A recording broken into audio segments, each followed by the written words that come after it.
السلام عليكم ورحمة الله وبركاته. معاكم محمد تحسين من قناة سرشاجي. ازيكم عاملين ايه؟ اتمنى تكونوا بخير وصحة وعافية ان شاء الله. النهارده احنا هنتكلم عن بعض الدوال الأساسية والمشهورة جدا في الاكسل وان شاء الله مشهورة في جوجل شيت، وسريعا عشان ما اطولش عليكم. بصوا يا شباب، دلوقتي انا عايز اعمل مجموع التوتال اماونت ده، او التوتال اماونت ده اللي هو مجموع المبالغ دي كلها. فانا عايز اجيب المجموع، فانا مثلا المجموع هيكون اسمه توتال اماونت. عشان اجيب المجموع بتاعه يبقى اسمه ايه؟ sum، معادله sum. هنقول له sum بيساوي اي معادله في الاكسل في جوجل شيت بتبتدي بكلمه يساوي sum اهي sum، وهنعلم على العمود كله ونقفل القوس وندوس انتر. قال لي اهو كده، قال لي وممكن نخليها بدل ما تكون على اليمين كده نخليها في النص كده. دلوقتي قال لي الرقم بتاعها كده، فانا عايز اخليه فواصل، فاقف على العمود ده كله واخليه يكون فورمات، واقول له نمبر، واقول له ايه اللي هو بالفاصله دي، نمبر دي كده عشان يتفصل كده. وانا عايز اشيل الديسم اللي هي العلامات العشريه، اجي هنا كده اخليها كده بالمنظر ده كده، يبقى التوتال كله هيبقى التوتال ايه؟ هيبقى توتال 31788. طب انا دلوقتي لو عايز اجيب اعلى رقم، هقول له ايه؟ اعلى رقم اللي هو هاي اماونت. هيبقى اعلى رقم هنا هيبقى اسمه ايه؟ ماكس، صح؟ مش ماكس في الاكسل، ماكس. هنقول بيساوي كلمه ماكس اهي، واقف على العمود برده كل ده واقفل القوس وادوس انتر، جاب لي الرقم ده. طب عايز اجيب اقل رقم، اقل قيمه فلوس، هقول له يبقى له اماونت. هقول له لو يبقى بيساوي لو دي اللي هي من مينيمم، من واقف على العمود كده كله واقفل القوس وادوس انتر.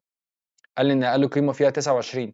طب انا دلوقتي عايز اعد السيلز اي دي او الكاستمر اي دي ده، اعدهم، يعني اعد كام كاستمر او كام عميل عندنا. فاقول له الكاونت دي هتبقى ايه؟ اللي هتبقى اسمها كاونت اهي. هيبقى هيبقى number of customers، ونقول له كده بيساوي count، بس count A دي جايه من كلمه count all اوكي، هتبقى count A. واقف على مش هقف بقى على العمود بقى، اقف من اول هنا كده عشان ما يعدليش الهيدر او ما يعدليش العنوان. فاقف من اول هنا كده وانزل تحت خالص كده اهي، واقفل القوس عشان القوس اهو في الفورمولا بار اهو مفتوح اهو، وادوس انتر. قال لي ان عدد العملاء 31.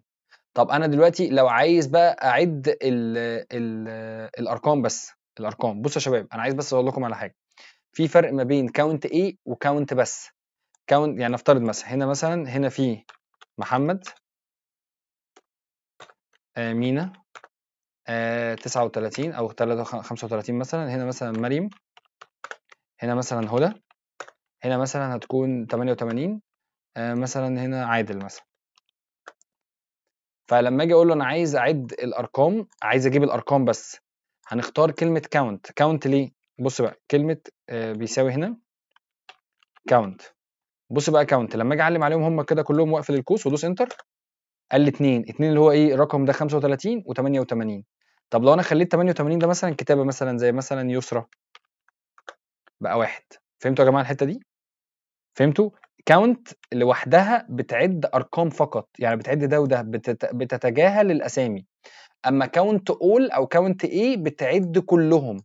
يعني انا قلت هنا كاونت ايه وعملت كده كلهم، هيقول لي كام؟ 7. فهمتوا قصدي ايه؟ هي دي الفكره. طب انا عايز اجيب متوسط الافريج، المتوسط قصدي التوتال اماونت ده، متوسط القيم، هقول له افريج. يبقى بيساوي، يبقى افريج اي في جي اماونت، واقول له يساوي افريج اهي، افريج اهي، وعلم على توتال اماونت ده كله واقفل القوس. قال لي توتال الافريج بتاعتنا 1025. بس كده يا شباب، احنا كده عملنا اللي هي الدوال الرئيسيه او الدوال اللي هي الاساسيه اللي بتبقى كل الناس بتستخدمها في اكسل او في جوجل شيت. دي كده انا علمتها لك: sum average count ايه max min وهكذا. راجع الفيديو كويس، وان شاء الله تستفيد. واتمنى بالله عليك تعمل لايك وتشترك معايا في القناه، لان والله العظيم هتستفيد كتير قوي من جوجل شيت ده بالذات. جوجل شيت انا مش عايز اقول لكم بحترمه قد ايه وبحبه قد ايه، ويا رب يديمها نعمه على طول. شكرا جدا ليكم، وكان معكم محمد تحسين من قناه سرشاجي، والسلام عليكم. ما تنساش، السلام عليكم ورحمه الله وبركاته. ما تنساش تعمل لايك وتشترك معايا في القناه. مع السلامه.